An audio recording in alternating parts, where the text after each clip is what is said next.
We all know that golf is hard, and the further away you are from the green, the harder the golf shot generally is. Well, I've bought two fairway woods that take me down memory lane, and the nostalgia is ridiculous. There was once a point where the Golf Channel was selling these, and it was supposed to be the most forgiving golf club ever. Introducing Lagella Steel The Knife fairway wood. You can see, yeah, there's a little bit of something going on the sole of these clubs. But it's actually something which some of the big brands did take into their fairway woods moving forward. I'm not sure the knife is actually a product anymore, but I got these from Golf Plus for cash for £30 each. So for 60 quid, I've got a 5 wood and a 3 wood. Today we're going to test them out here on the golf course and of course in the studio.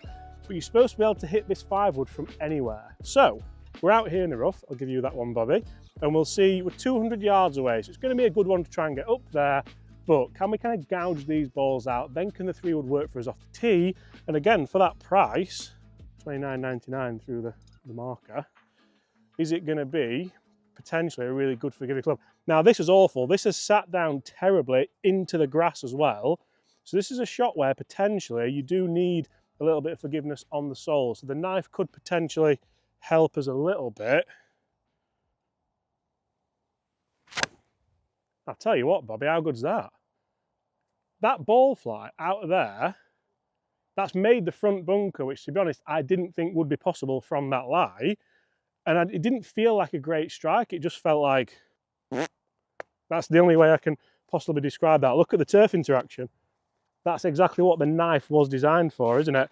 So not only do we have the obviously 3 big prongs on the bottom there, we also have a little kind of ridge on the back there to allow for, I imagine, more aerodynamics. You can see that these have seen better days, but if you're wanting to save a bit of money, so what about a slightly better lie?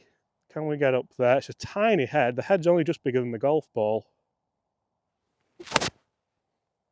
That's a much higher one, much better flight. Is that up there? Oh, I'll tell you what, Rob, that's front edge. Was not expecting that. Again, you can really see how these kind of, that's glid's not a word, is it? That's glided through the turf, lovely. I had one of these back in the day. Oh, hands up, I had one. Did it work? I'm not entirely sure. But guys, for this video, let's open our minds a little bit and let's see potentially if this, try and clean it a bit, could be the answer to shots like this where you don't really need to hit a certain yardage, you just need to progress it forwards and get knife on ball kind of thing. Turf is moist today, to say the least. Oh, that's the one, Bob. Look at that. Look at that. Go on then. Go on then. For £30, and again, I'm going to draw your attention to the turf interaction because this was obviously semi-rough, not thick rough. But that, I mean, I've cut across that as well. And what this club was designed to do, I've actually just kind of had an epiphany from memory.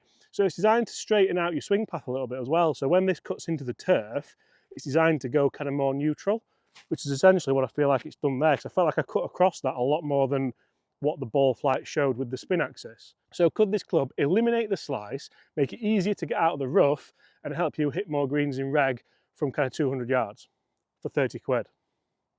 We're opening our minds here, I know. Did you buy this off TV when you had one? I actually think I got it. Do you remember Direct Golf? Yeah. Is it still a thing? I went to Direct Golf and they had some. They'd obviously seen it on TV and got loads in for stock, and it wasn't expensive back in the day. I mean, it wasn't £30, but I feel like it was maybe like £99 or £79 or something. And I was a junior at the time. I just thought, oh, like, I remember saving up, not pocket money, but I used to wash dishes. I used to save up that money for golf clubs, and then I ended up getting one of these. Engineered by Fujikura as well, so it's not a bad shaft. How much was the 3 wood? £29.99. 60 quid for both. Unbelievable, Jeff. Is it me or have they done really well? I'm really, really happy with those, all of them. That one was the high one, so obviously it's not had any kind of run on, but that was 200 yards uphill. I've got front bunker, which I'd fancy, to be honest, from there. Obviously a green, which I'd potentially hope for the 2-putt and just move on. And this one, you'd fancy a little dink up, so it's got me out of jail 3 times, essentially, from bad lies, where if I'm hitting a normal hybrid, or God forbid, like a 4-iron, I don't think I'm this proximity to that flag. Certainly not that one. I don't think I'd be able to get it up there. What about the 3 wood though? Because the 3 wood's a club where, yes, off the fairway it's good, but those prongs are a little bit less pronounced. So you could potentially use it off the tee as well, and hopefully get results like this. And hit shots like that. How good is that? So with the 3-wood, it's an interesting one because for me, this has never been designed for really a club off the tee. If you struggle off the tee, you struggle with the driver, there are clubs out there that could potentially help. This isn't the world's biggest 3-wood head, as you can see, but it does feature that knife technology and that kind of ridgeback technology here. Were they onto something at Lagella? Is it Lagella? I've never got that. Is that the business name, Lagella? Is Lagella a place in California? Anyway, for me, is this the shot where you just want to get it out there? I don't think it's going to be like a normal 3-wood at like 250 yards. We'll talk numbers in a second, but if you do struggle and you just want to plonk it down and hit shots like that, how good is that? That's like a low spin knuckleball bounding down the fairway. I feel like you're always going to get turf interaction. Like I struck that really well. I didn't feel like it deserved that, to be honest, the mess that it's left. But like, say if I hit Bobby around the face with that, it'd just leave a mess, wouldn't it? So like, I don't think you're going to be able to hit it and not particularly leave just a little bit of leave your mark, as it were. How low is that? It's like coming out like a knuckleball, isn't it? And like I said, that's certainly not, look at the state of that. Yeah, I did. I definitely tried to get a little bit shallower on that one, but it's certainly, it's in play, isn't it? It's coming out really low, it's coming out low spin. It's coming out almost like the one thing I feel like you would, like, it's very damp and wet at the moment because it's October. If it was the middle of the summer and the floor was rock solid, especially with the 5-wood, would you struggle to get club on ball? You'd have to get really steep on it in order to potentially get club face on the ball, wouldn't you? So that could be a bit of a problem for you. But this is for 3 for 3 in the fairway with the knife. And honestly, that's totally different to a ball flight I've ever hit with a 3-wood. And they're 3 of the most consistent shots I've hit all year with that monstrosity. Wow. Okay, the knife Lagella. Just exactly what numbers are we going to get with this here in the studio? This was, what was it, Golf TV, Chris? Golf Channel. The Golf Channel. This was one of those infomercials. What numbers can we get with the 3-wood? I must admit, the ground interaction feels really strange. Imagine on a mat, it's not designed to be hit from a mat, I don't think, is it? That's not done amazingly well. Is this a club for off the tee? Is it a club for off the deck? We'll discuss that in this video as well. Is it a club for the rough? Oh, that felt good. I mean, it's gone a long way left. Certainly feel like those little knife things are interfering with the mat below. That's 230, releasing 240, not too bad. Let's tee it up. Let's see what numbers we get with that. Can't seem to hit this straight for the life of me. Right, that's pretty much as good as I've got with a 3-wood. What's that carrying? That's carrying 250 on the nose, releasing up to 270.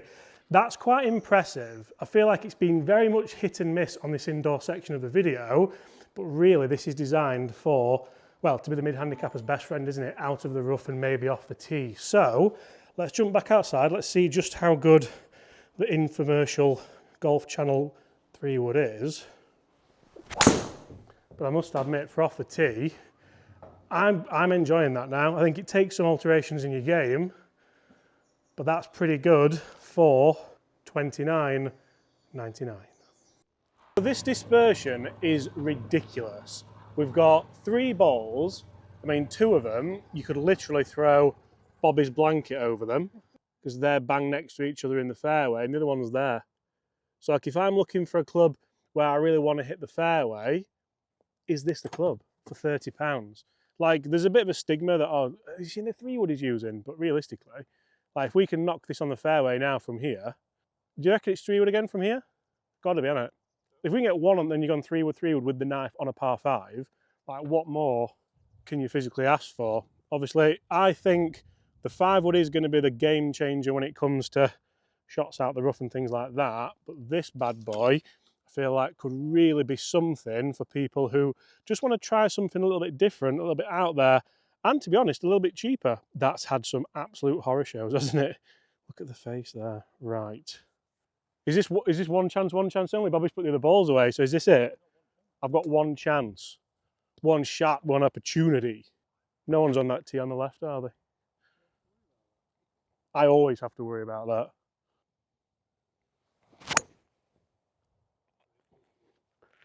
That, never mind that, Bobby, look where that's finishing. That's pitched on the green, and there's every chance we could eagle this. Look at that.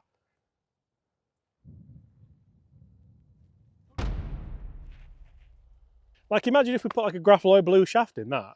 That is just to cause chaos, isn't it, and havoc. You're taking it to SGGT. Should I? No, the one thing I'll say is, so with the numbers, I feel like the knife aspect of it struggles to interact with the mat. I felt like I was going to damage the golf on mat with it, but I kept hitting it, and like the numbers were okay, but certainly I don't feel like it's a club that shouldn't really matter, really. Like if you're trying to hit it off the mat, then it's not the club, is it? But like turf interaction there was absolutely fine. Tried to really shallow it out, and those rails, well, the rails are very similar actually to the, do you remember the rails they put on the bottom of the Cobra? Yeah. Very similar to that. So you could probably hit it out of a divot as well, which is what that was designed for. We do have an eagle putt though, with the knife. I'm buzzing with that, especially because Bobby only gave me one chance. He must want to go for breakfast. You're not hitting 3, I'm hungry. What is it, Bobby? It's a knife. That's not a knife. That's not a knife. That's a knife. This is like, and again, I'm thinking outside the box here, that if you struggle with chipping, could this kind of just help you? Because obviously it's got loads of bounce on it. Is it going to make this 3? So like they aren't as intrusive, you could say. Yeah. So like the last thing you want to do is make a mess of like the surrounds of the greens, but it could just help you like keep some speed up if you struggle with decelling. Go on, go over the ridge. And that potentially for 6 feet for birdie is the easiest you're ever going to do. Guys, if you enjoyed that, smash that subscribe button below. Lagella the knife, £30. Would you have them in the bag? I honestly, I probably wouldn't, but the patent's still pending after 30 years.